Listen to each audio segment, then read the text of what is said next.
All right, today is February the 15th. It's a Tuesday. I'm here with Bill Hall, and he's going to tell me about what he would put in the book that he would write about growing up on a gentleman's farm. And I guess you could start by telling me what exactly is a gentleman's farm. Well, I mean, Oscar raised some crops, but it was more of a hobby. And I remember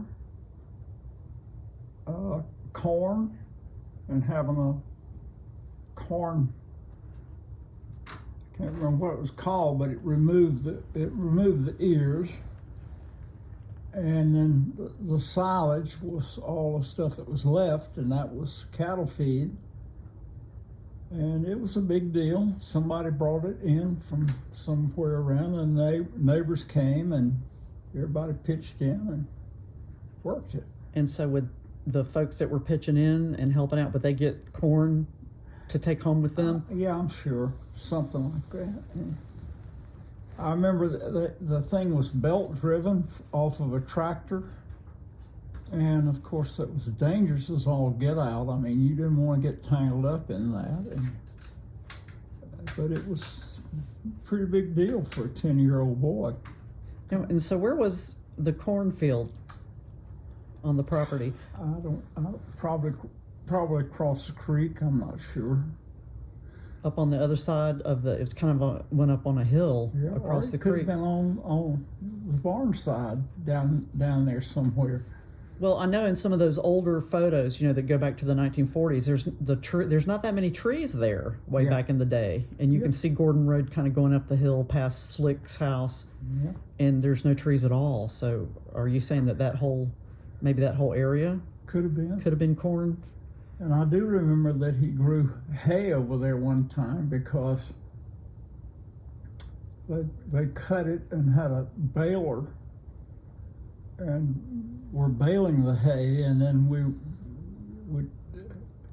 and I was too little to help much with this, but a little bit. I had a sled with a mule pulling it and put the hay bales on the sled, took them to the barn. Mm-hmm. But it wasn't really a working farm. It was more of a hobby. Well, what did he need the hay for? Horses. Just horses? So he didn't have any cattle back then? He did. They always had chickens and horses and cows. About how many heads of cattle did he have back when you were a kid? Half a dozen. Okay. I mean, it was all play stuff. Uh-huh. Would he, I know that when we were growing up, he would slaughter a cow every now and then for food. And did he do that when you were little? I don't remember that. But he'd get the cows slaughtered and get like steaks and put them in the freezer, and they were always tough. They had good lives, right? Yeah. Well, what do you remember? What are your earliest memories as a boy? Well, I don't remember if I told you this or what, but Oscar would let me come in. They redid it. It became a pink bathroom. But he would let me put shaving cream. He had a brush and a razor. Put shaving cream on the door, that dark door, and then I would shave it off with a razor. Mm-hmm. That's my first recollection. Mm-hmm. I don't remember anything earlier than that. And I must have been, 5 or 6? Yeah. And what do you remember, like maybe around the age of 9 or 10? Do you have memories from those years? Honestly, not a lot. I mean, we lived out in the country. It's a dirt road at one time. I had cousins across the street. I had female cousins up the street. Never played with them. They were older, but Tommy and David. And as I told you, we played cowboys and Indians and had all the fields and the woods and stuff. So where all would you play with them? Mostly over on our side, although Grandpa Gordon's property went all the way down the creek, which was called Bowling Creek, I found out later, to Deep River. How would you spell Bowling Creek? Creek? Bouling, I think. Okay. And Is that there was named after someone? Bowling family were my mother's family. And And so his property went all the way to the river, to Yeah. Deep River? yeah. And I remember we'd run wild down there crossing the creek. And I remember one time there was a tree growing out over the creek and a kind of a nest where the roots from the stump went in, and I was going down there to jump over it, and there was water moccasin coiled up in that nest. I may have jumped over it, but if I did, I probably jumped way high over. Oh my gosh. It scared me to death. Well, when did you see the moccasin? As you were jumping over it? Yeah, probably, or just before I jumped, and then it was too late. Uh-huh. So, but, and I have fond memories of that, but I don't have real detailed, complete memories of it. And you said that you didn't play with Betty Jo growing up? Okay. Was she, how much older was she than you? 3 years. Okay. And who were the other female cousins that lived up the road? Well, Jim Gordon's daughters, Frances, who we call Juanita, and then Alma Jane. And I have a picture somewhere of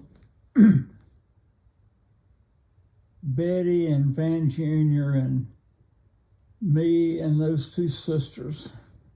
That may have been all. The Gordon brothers never came. I don't know what.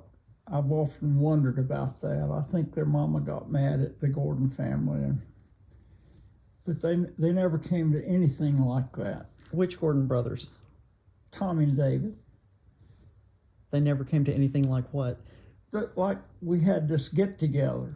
Okay, I don't remember if we had food. Probably did a little something, a luncheon or something, and then I have a picture of the 5 or 6 of us sitting there side by side. And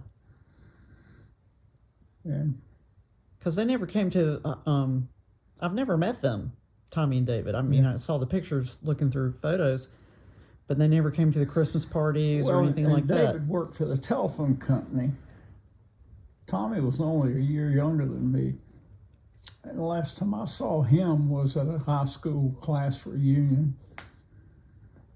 And he worked for a cotton mill in High Point. And I think he got like brown lung disease or something. And they both died young. Really? Wow. And how young? I mean, what was their ages approximately? I'd say that maybe 60s, not any older than that. And I do remember David, I was there one time and I got in touch with David and he came out to the house. And I remember when he got out of the car, I saw he was probably driving a truck and walked towards me and he looked just like I remembered his daddy looked. Yeah. And it was like, Deja vu? Yeah. So. And when was this? After we were born? Oh, yeah. It was probably after I retired, in fact.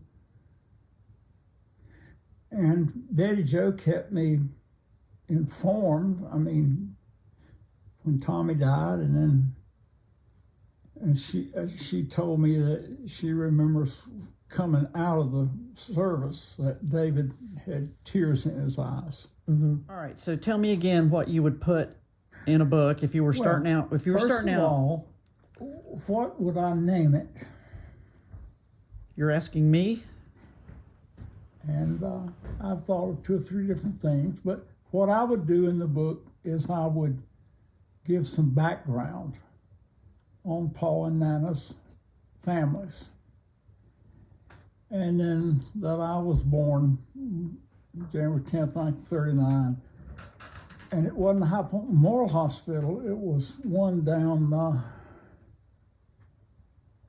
think it was Motley Avenue, old hospital. Like, really more like an old, great big old house. And describe my immediate family, cousins and that, as I remember, and my first recollections, and then growing up or being raised in that house. And I remember when they added on to it. What do you remember about that? Well, just that he used an older carpenter named Ern White, who had a crew, and then a guy named Jim Allen, who married Ern White's daughter, who was Florence Allen, who became good friends with my mother. And I don't know anybody else, but I mean, they had a crew of 3 or 4 people. Mm-hmm. And I just remember them putting the rafters up. It went way up. Mm-hmm. That attic space was pretty big. Yeah. And So and then, where did y'all, when they were adding on to the house, how did y'all, because he would have taken the old kitchen out, right? And then you would have Yeah. not had a kitchen there for a period of I don't time. remember any of that, but we didn't live anywhere else. I mean, we stayed right there. Mm-hmm. And then, of course, as you and I have talked about, Nana primarily, when Oscar was traveling, she'd have these little picnics or ice cream parties in the backyard, and the immediate family, her family, would come around. Mm-hmm. And we didn't do very much at all with Oscar's family.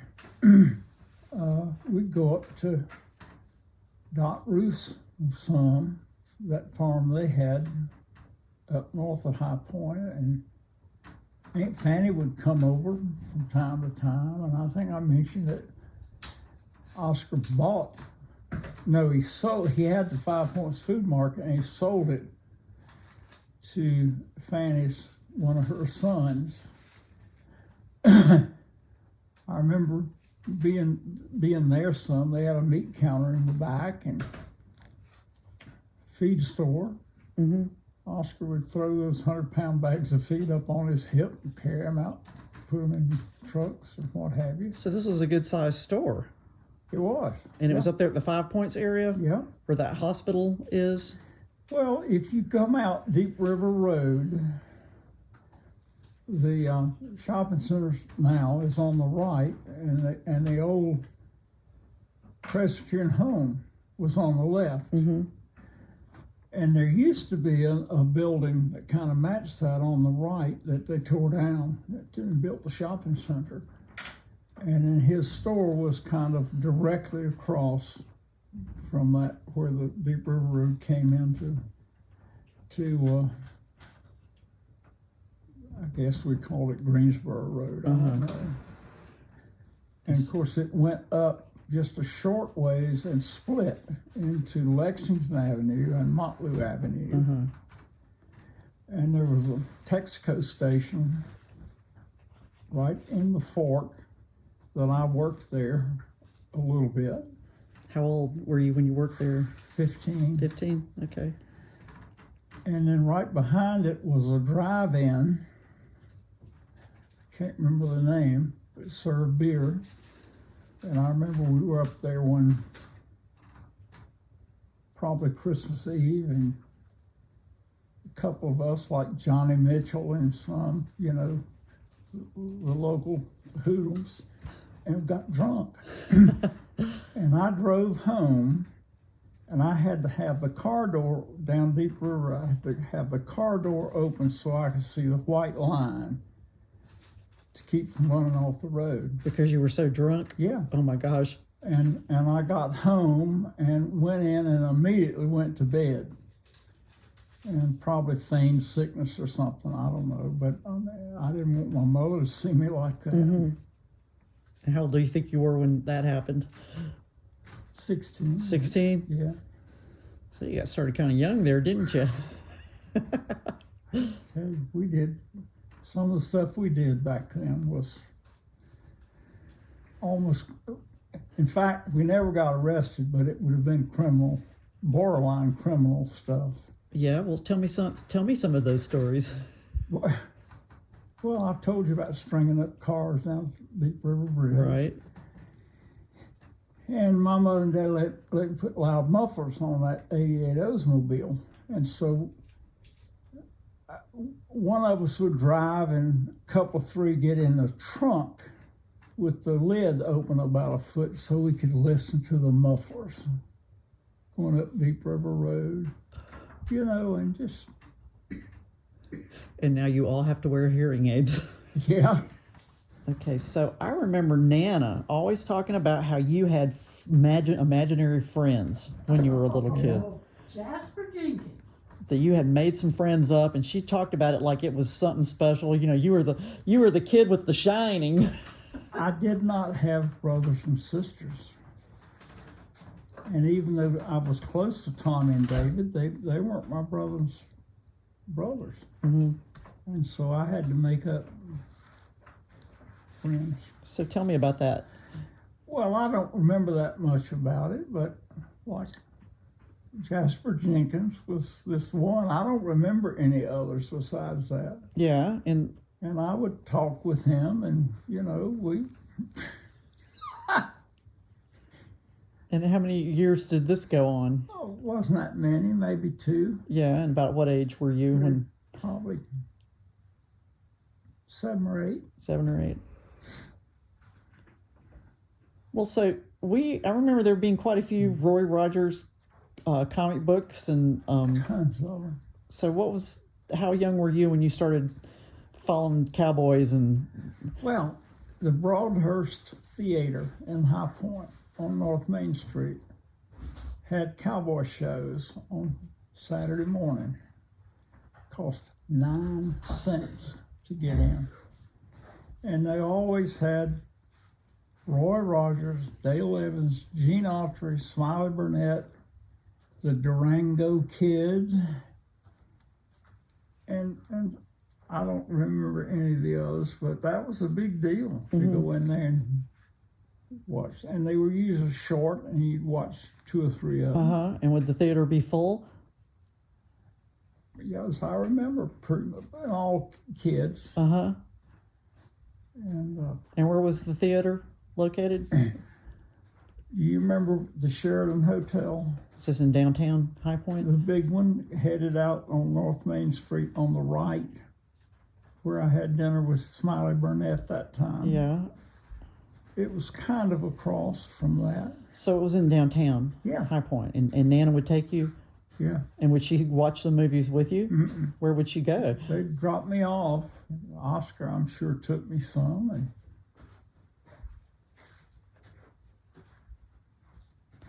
And I even think, I'm not sure, that Jane Montgomery, who was my first girlfriend, who is still alive in Richardson, Texas, as far as I know, her husband, high school boyfriend, had a stroke 2 or 3 years ago, but they used to come to the reunions, and a little old short, she got heavy, but she was a sweetie. I think maybe, and her mother and my mother were matchmakers. Trying to get you together? Yeah. And I think maybe she went to 1 or 2 of those 9-cent movies with me. But I mean, we didn't even know what boyfriend, girlfriend was back then. Just friends. So tell me the story again about running into the guy in the restaurant, the cowboy character, the sidekick. You told Smiley Burnett. Yes. Yeah, he was staying at the Sheridan Hotel. Was in town probably for a performance or something, and came, sat down at a table next to us, and I recognized him, and I probably got up and introduced myself, and he said, well, come join me. And he was Roy Rogers' sidekick? I think it was Gene Autry's sidekick. Okay. And so your parents were sitting at the other table, and you just went and sat down with him and just hung out with him a little bit? Yeah. And he talked to you? And do you remember what he said? Or oh, Lord, no. But they were not, they were all for things like that. Pa and Nana? Yeah, broadening experiences for me. Uh-huh. And they were not overprotective by any means, which is good, because I probably wouldn't have liked that. Uh-huh. So when we were looking for Laurie and I found some photographs that I think were taken when you guys were in Cuba or in the Bahamas or someplace tropical, and I'm not going to get them out because they're packed up. But Well, we went both places. okay, well, there are pictures of you guys sitting at most of them are y'all sitting at a dinner table with other people, and Pa and Nana are pretty smartly dressed, and Nana's actually really attractive looking in these photos, and nice dress and nice hairstyle. And I didn't realize it, but I ran across something not too long ago. She was in the Beta Club. I mean, that was smart kids. Uh-huh. And I never knew that. Well, what do you remember about the trips that you took, those types of trips? Well, of course, we always went with Mr. and Ms. Briggs, the five of us. But we went to Cuba on a boat. And I remember running around and maybe making friends with a crew member or something, and he took me, let me look into the engine room, which was a pretty big deal. Probably went up to the wheelhouse as well. And that's about all I remember. Where did the boat leave from? Miami. Miami. Yeah. And then where did it dock? At Havana. Havana. In Havana. Do you remember? And did y'all stay in Havana the whole Yeah. time? Stayed at the National Hotel, which is still there and which was magnificent. And I think what I've read was that the gangsters, mafia, went into Cuba pretty early because they could do gambling and all of that, and they built those hotels. Tropicana nightclub, which was really cool, outside dining with palm trees and that. And then we went to Nassau, and I think that there was some kind of trinket that I wanted, a souvenir kind of thing, and probably Oscar encouraged me to haggle with the guy. And that's how I learned to haggle. Wow. And in actual fact, I've passed that along to David in Charlotte at a flea market in Dilworth, and he wanted this something or other, and I said, well, go offer the guy something. I helped him, coached him in negotiating, and he got it. Okay. I was thrilled to death that he was able to get it. So, and those are not bad lessons.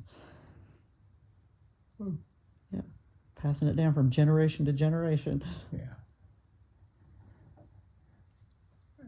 But anyway, those trips, and we may have gone to Nassau more than once.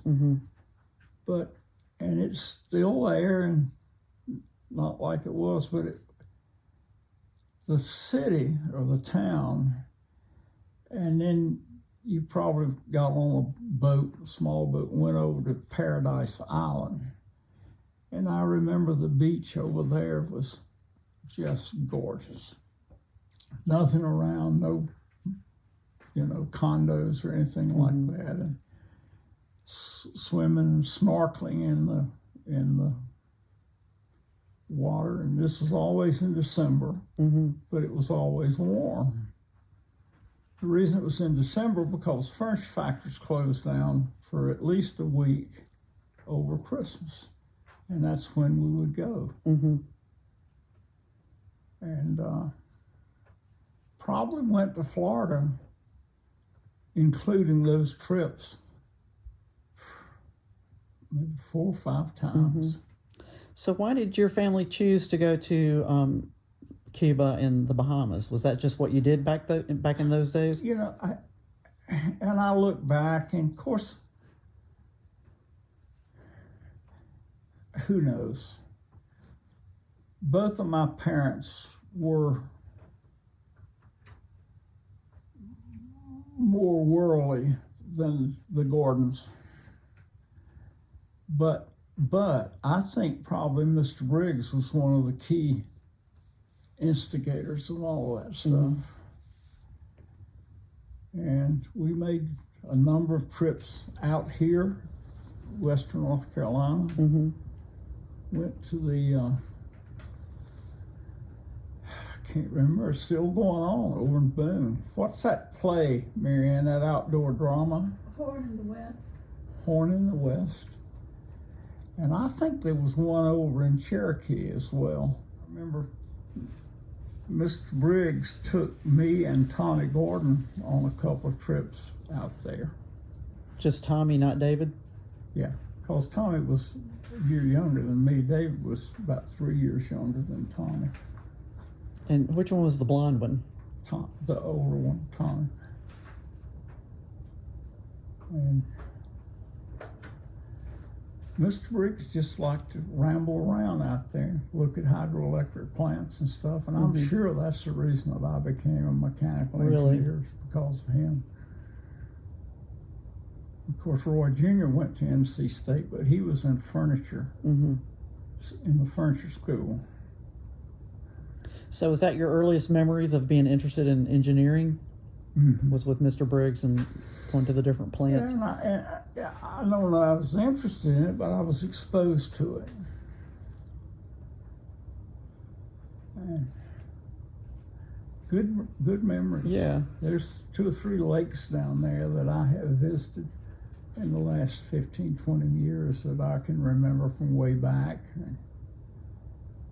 Of course, we went to Fontana Dam not long after it was finished, actually. And I don't remember Lake Santilia, and there's a couple of others, but they're all right there together. And they were not TVA lakes. They were, I can't remember the name now, but it was, oh, I know what it was. The aluminum company built them, because they had an aluminum plant over there somewhere, and they generated power. I think it was over in Tennessee. I'm not proud of some of the things that we did as teenagers. We were hell raisers. And who is we again? Name names. Johnny Mitchell, Tommy Gordon to some extent, not much. Frank Stevens a little bit. Tom Hollingsworth's son. And, you know, different ones. And are these guys all the guys that you kind of pretty much grew up with? I mean, did you know them all different grades of school? Yeah.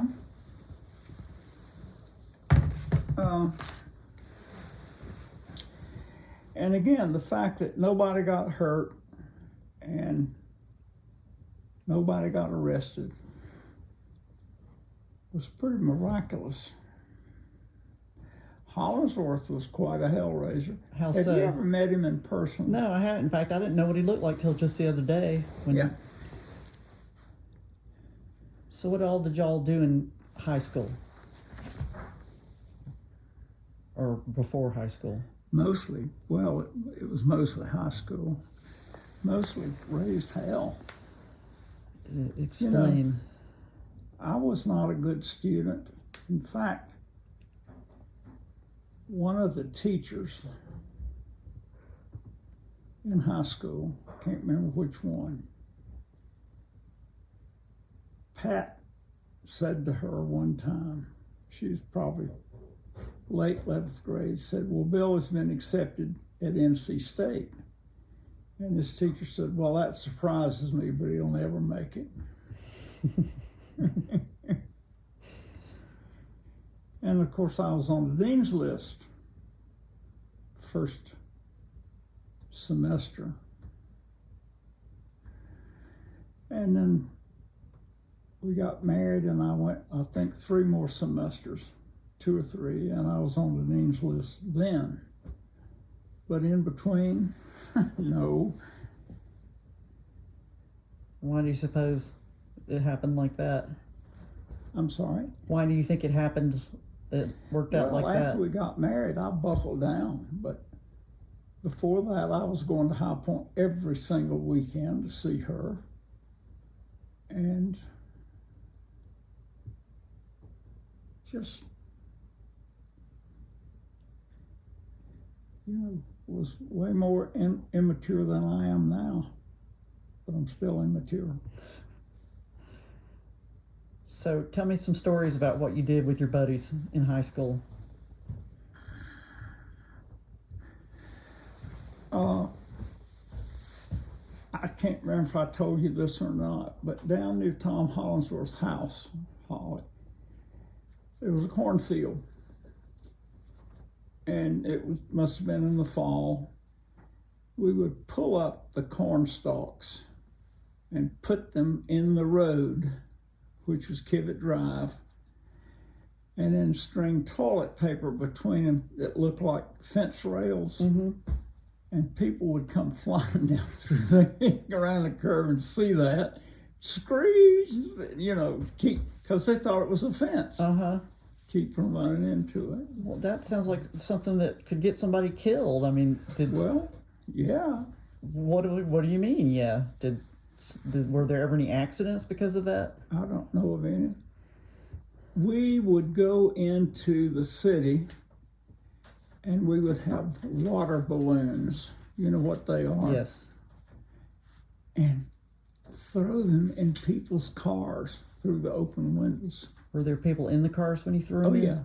Yeah. What was Going this? down the street, and we'd pass, flip, and go on. I mean, was that criminal or not? Yeah.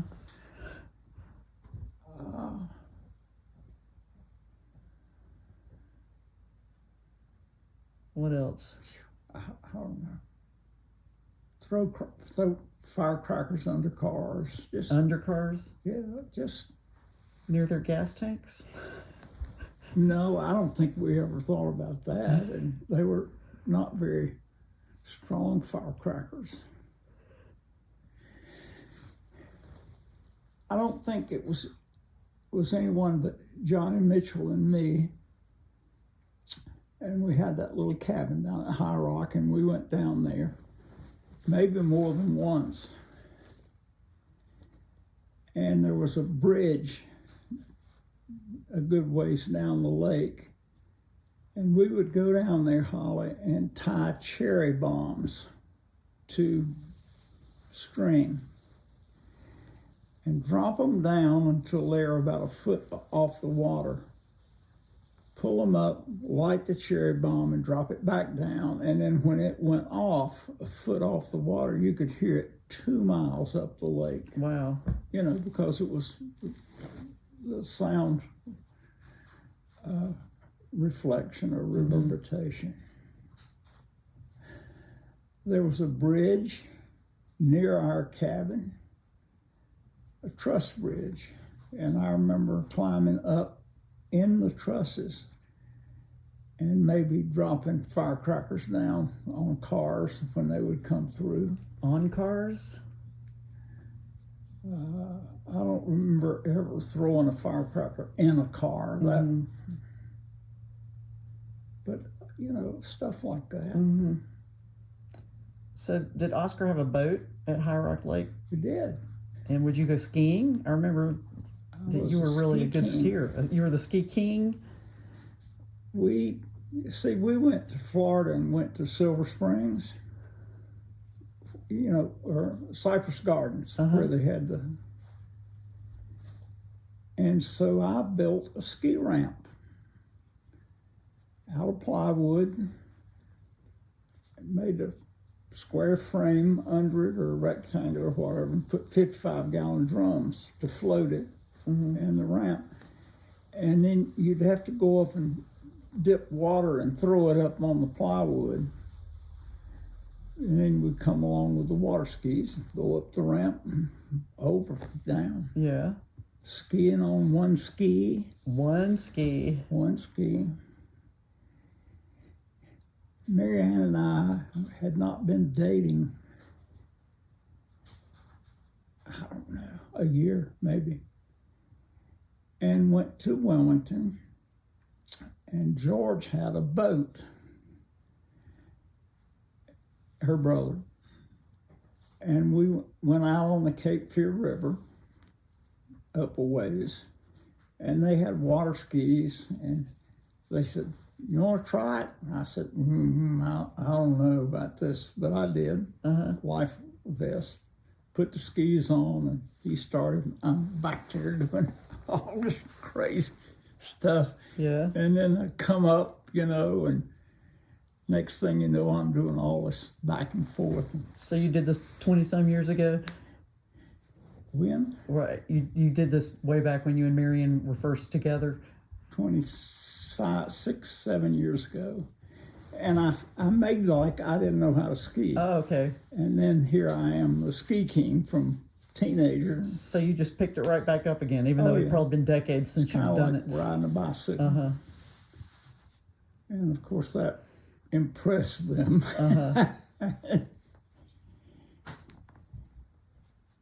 But stuff we did. You remember that, Marianne? What's that? That time that we went on George's boat up the Cape Fear River, and I pretended like I didn't know how to water ski. And what was your reaction to that? I wasn't surprised.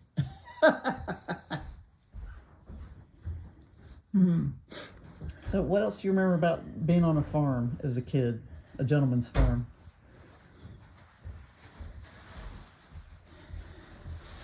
I don't know. It may have been some of us, but we set the sage field on fire one time. Broom sage field, what's that? Broom sage is like straw, it's tall grass. And I remember getting, I guess, one of the horses and a plow and going over there and trying to plow a fire break to stop it from spreading. Did that work? I guess. Well, I don't ever remember the fire, going over into the woods and causing huge, like you see out west now, yeah. California. So was it an accident that you set it on fire? Were y'all trying to? Who knows? I don't think we were trying to do it, but who knows?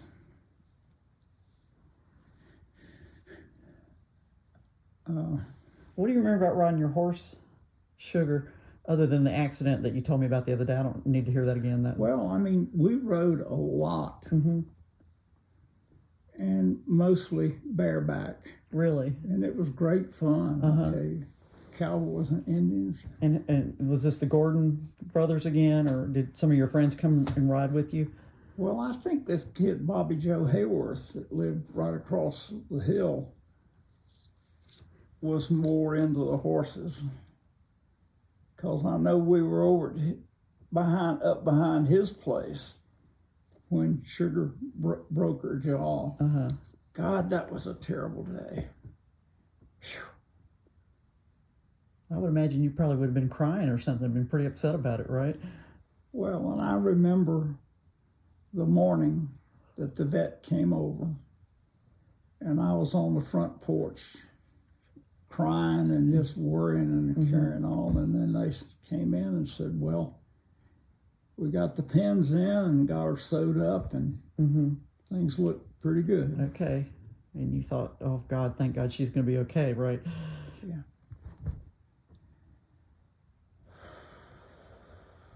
And so Mr. Briggs would come over and ride horses around that rink. Did you ever ride around the rink, the horse rink, too? I don't remember. I was younger, and that was adult stuff then. But he and Mrs. Briggs kept their horses in the barn.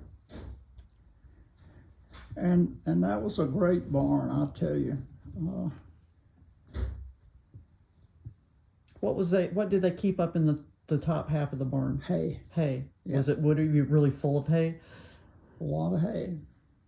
Bales and loose hay and all. And then when they got the hay out of the barn, where would they get it out of the back of the barn? Because I found a picture, I've already packed it up, but there's a picture where there's like a shelter over the doors. Yeah, and there was a track that went out, and they had a thing that went around on the track and like forks that you could drop down and then pull the rope to close the forks, and it would pick the hay up, and you could push it out the back and drop it on a trailer or something like that. I mean, that's pretty sophisticated for a farm that's, only has a handful of cows and a few horses. I mean, Well, that's... But see, Oscar was always into that kind of stuff because of the CCC and other things. And did he grow up? Do you think he grew up with livestock No. in the Hall family?